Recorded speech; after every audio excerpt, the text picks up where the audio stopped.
ये बेहतर होता है कि किसी भी एल्गोरिदम को स्टडी करने से पहले आप उसकी डोमेन को स्टडी कर लें कि ये किस किस टाइप ऑफ प्रॉब्लम्स के लिए सूटेबल है। So because counting sort use key values as index into an array, चूंकि ये अरे के की वैल्यूज के इंडेक्सेस को एक्चुअली एज ए की वैल्यू के तौर पे सॉर्ट कर रहा होता है, so it is not a comparison sort. इसको कभी भी आप कंपैरिजन सॉर्ट नहीं कह सकते। सो दैट्स वाई इसका जो रनिंग टाइम है वो n log n lower bound के लिए होगा for comparison sort, does not apply to it. तो n log n जो कैटेगरी है वो यहाँ पे अप्लाई नहीं हो सकती। क्यों अप्लाई नहीं हो सकती, रीज़न उसकी बता दी, चूंकि इसके अंदर कंपैरिजन सॉर्ट नहीं है। हम इसके अंदर चूंकि की वैल्यूज़ को लेते हैं, इंडेक्सेस को, जो आपकी अरे के जो इंडेक्सेस होते हैं एज ए बेसिकली उसको की वैल्यूज़ के तौर पे कंसीडर कर रहे होते हैं। तो इसलिए कंपैरिजंस इसके अंदर जो है वो इन्वॉल्व इतना एज सच एलिमेंट्स का कंपैरिजन चूंकि नहीं होता, so that's why it is not a comparison sort. तो ये मैंने पहले उसकी जो बाउंड्रीज हैं वो मैंने आपके सामने पहले डिफाइन कर दी हैं। ओके जी, उसके बाद उसकी इनपुट और आउटपुट अजम्पशंस की बात कर लेते हैं कि आपको पता होना चाहिए इनपुट किस फॉर्म में दी जानी है और आउटपुट हमें किस फॉर्म में मिलेगी। So in the most general case the input to counting sort consist of a collection of n items. जिस तरह आप बाकी सॉर्टिंग एल्गोरिदम्स को एक लिस्ट देते हैं, बिल्कुल इसी तरह भी इसको एक लिस्ट मिलेगी, each of which has a non negative integer keys. और किसी भी अरे के इंडेक्स का जो नंबर होगा वो नेगेटिव नहीं हो सकता, सो नॉन नेगेटिव इंटीजर होंगे, ठीक है। Whose maximum value is at most k, और जिसकी मैक्सिमम वैल्यू के तक जा सकती है, मतलब n नंबर ऑफ आइटम्स हैं और मैंने लास्ट एलिमेंट को फिलहाल अभी के कहा कि मैक्सिमम के तक जा सकता है, तो के कुछ भी हो सकता है उसके अंदर। So in some descriptions of counting sort की कुछ डिटेल के अंदर अगर जाएं, the input to be sorted is assume to be more simply a sequence of integers itself. तो चूंकि उसके अंदर एक सीक्वेंस ऑफ इंटीजर इन्वॉल्व होते हैं, so but this simplification does not accommodate many applications of counting sort. तो counting sort की बहुत सारी एप्लीकेशंस इसके अंदर जो है वो अकोमोडेट नहीं हो सकती। सो फिर वही बात कि हर एक प्रॉब्लम की अपनी डोमेन होती है, ये उस डोमेन के अंदर वर्कआउट करता है। ये चीज़ें पहले बता रहा हूँ ताकि आप उस एल्गोरिदम को फिट करने से पहले अपनी प्रॉब्लम के सोल्यूशन में आप पहले इन चीज़ों को इंश्योर कर लें कि क्या ये वहाँ पे फिटेबल है भी कि नहीं है, एक्सेप्टेबल है भी कि नहीं। For instance when used as a subroutine in रेडिक sort, अगर आप बात करते हैं रेडिक सॉर्ट की, तो रेडिक सॉर्ट भी एक टाइप ऑफ सॉर्टिंग एल्गोरिदम है। तो उसके अंदर जिस तरह होता क्या, उसके अंदर एक्चुअली के सब रूटीन्स हम यूज़ कर रहे होते हैं, मतलब कि उसको सब पार्ट्स के अंदर डिस्ट्रीब्यूट किया होता है हमने।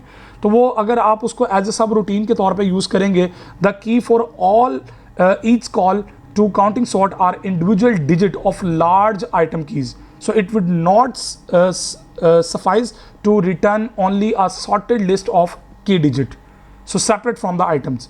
सो ये सारा कंक्लूजन का बेसिकली कंक्लूजन क्या है इसका, कि आप जब चूंकि इसके अंदर आप कंपैरिजन डायरेक्टली एलिमेंट्स के साथ नहीं कर रहे होते हैं, आप कंपैरिजन एक्चुअली उसके इंडेक्सेस के साथ कर रहे होते हैं।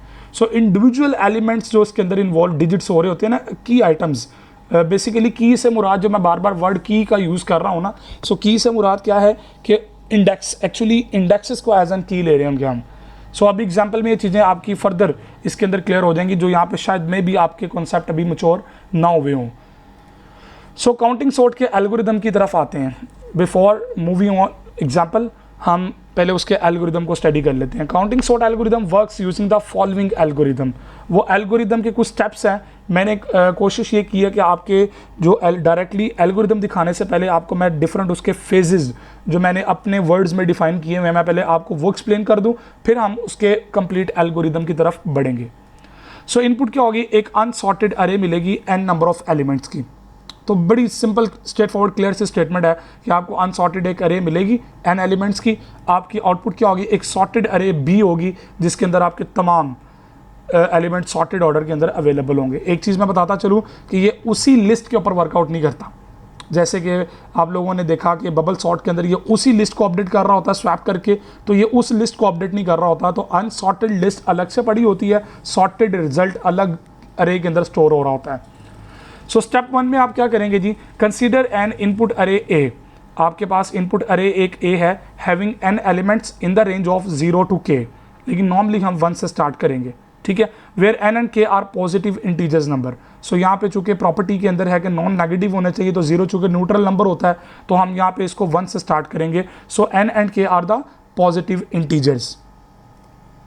सो these n elements have to be sorted in an ascending order using the counting sort technique. आप इसको डिसेंडिंग के तौर पे भी लेके आ सकते हैं। सो ऑल्सो नोट दैट ए, जो लिस्ट ए है, कैन हैव डिफरेंट और duplicate elements. That is a important point. ये प्रॉब्लम की नेचर है कि उसके अंदर एलिमेंट रिपीटेड भी हैं और डिफरेंट भी हैं और डुप्लीकेटेड भी हैं। सो स्टेप 2 के अंदर आप क्या करेंगे? सबसे पहले आप क्या करेंगे, आपने अपनी लिस्ट के अंदर मैक्सिमम एलिमेंट ट्रेस कर लेना है। उसके बाद द काउंट और frequency of each different element in A is computed and sorted in N other अरे से काउंट ऑफ साइज k+1। तो यहाँ तक आप काउंट कर लें। तो जब आपने लिस्ट को 1 से स्टार्ट किया होगा तो फिर k तक मूव करेंगे, k+1 तक आप नहीं जाएंगे। Let u be an element in A. कोई फर्ज कर लें कि ए लिस्ट के अंदर u एक एलिमेंट है, such that it's frequency is stored at count u। तो काउंट u के अंदर आप उसकी समझ लें कि एलिमेंट्स काउंटिंग स्टोर करेंगे। जैसे मिसाल के तौर पर जी, आपकी लिस्ट में मैक्सिमम एलिमेंट, मैक्सिमम डिजिट 7 है, तो आपकी एक लिस्ट बननी है काउंट की 7 तक की। तो 7 एलिमेंट्स के अंदर आपका u जो फॉर एग्जांपल 3 है जी, तो ये थर्ड पे जाके थर्ड इंडेक्स पे उसकी फ्रीक्वेंसी काउंट करेगा। स्टेप 3 पे क्या होना जी, update the count array so that element each each index से i is equal to. So count i जो होगा एक्चुअली वो इक्वल हो जाएगा इसके कि वो सारे काउंट करके उसको टोटल एक लिस्ट बना दे। यानी कि आपने अपनी काउंट वाली अरे को अपडेट कर देना है। उसके बाद नेक्स्ट स्टेप पे क्या करना है, द अपडेटेड काउंटेड अरे काउंट अरे gives the index of each element of अरे ए। आपकी अरे ए के हर एलिमेंट के इंडेक्स के साथ वो मैच करेगा इन द सॉर्टेड सीक्वेंस। वो सॉर्टेड सीक्वेंस के अंदर आपके ए के तमाम एलिमेंट को उठा के ले आएगा। शायद ये बातें भी आपको कंफ्यूज कर रही हों, परेशान होने की ज़रूरत नहीं है। आप सिर्फ एल्गोरिदम पे फोकस कीजिएगा। ये बातें बताने का मकसद ये होता है कि मैं पूरा एक कॉम्प्रिहेंसिव आपके कॉन्सेप्ट को एक्सप्लेन कर रहा हूँ। तो आप इन चीज़ों को, पॉइंट को नोट करते रहा करें। जहाँ पे कन्फ्यूजन हो उस पॉइंट को नोट कर लें, ठीक है। अगर नहीं समझ आई तो वीडियो को प्ले बैक पे जाके देखें, फिर भी समझ नहीं आई पॉइंट को नोट कर लें। जब एग्जाम्पल कर रहे होंगे तो वो पॉइंट इंशाल्लाह आपके क्लियर हो जाएंगे। अगर वो नहीं क्लियर होते तो आप कमेंट करके क्वेश्चन कर सकते हैं। So assume that the sorted sequence is stored in an output array से B of size n। तो हम आउटपुट अरे B लेंगे, उसके अंदर हम तमाम अपने सीक्वेंस के अंदर उस उन एलिमेंट्स को स्टोर करते जाएंगे। स्टेप 5 पे क्या करना है, add each element from input A to B as follow. A से उठा के तमाम एलिमेंट B के अंदर ले आने हैं। कैसे, किस बेस पर सेट करेंगे, I को 0, T को करेंगे A ऑफ I। तो ये मैंने आई जे वेरिएबल ले रहा हूँ, आप अपनी चॉइस के मुताबिक वेरिएबल ले सकते हैं। So add T to be of V such that V is equal to count of t-1। ठीक है, अभी ये सिर्फ नोट करते जाएं, मैं एक्सप्लेनेशन इंशाल्लाह एग्जाम्पल के अंदर आपको सारी डिटेल में दे दूंगा। सो डिक्रीमेंट करेंगे काउंट t को बाय 1, ठीक है। उसके बाद इंक्रीमेंट करेंगे i को 1। इधर से t ने डिक्रीमेंट होना है, i ने इंक्रीमेंट होना है। तो एक्चुअली मतलब क्या है कि आपकी जो इनपुट अरे होगी वो बॉटम से टॉप की तरफ आएगी और आपकी जो काउंटिंग वाली जो अरे थी जिसके अंदर फ्रीक्वेंसीज कैलकुलेट करके अपडेट किया था वो आपकी लेफ्ट टू राइट यानी कि start to end, top to bottom workout करेगी। सो रिपीट करेंगे स्टेप A टू D, मतलब ये A B C D, A to D repeat करते जाएंगे अटिल i इक्वल टू n-1। तो अगर लिस्ट आपने 1 से स्टार्ट की हुई तो वो n तक जाएगा पूरा। सो स्टेप 6 पे क्या करेंगे, सिंपली डिस्प्ले करवाएंगे since this is the sorted array. So it's time to see the complete algorithm. So counting sort use 3 arrays. Counting sort algorithm 3 arrays use करेगा। पहली अरे होगी जो इनपुट होगी, इनिशियल इनपुट होगी, और उसको मैं फिलहाल नाम दे रहा हूँ ए का। एक मेरी अरे बी होगी जो सॉर्टेड एलिमेंट होंगे जो कि मेरी आउटपुट है।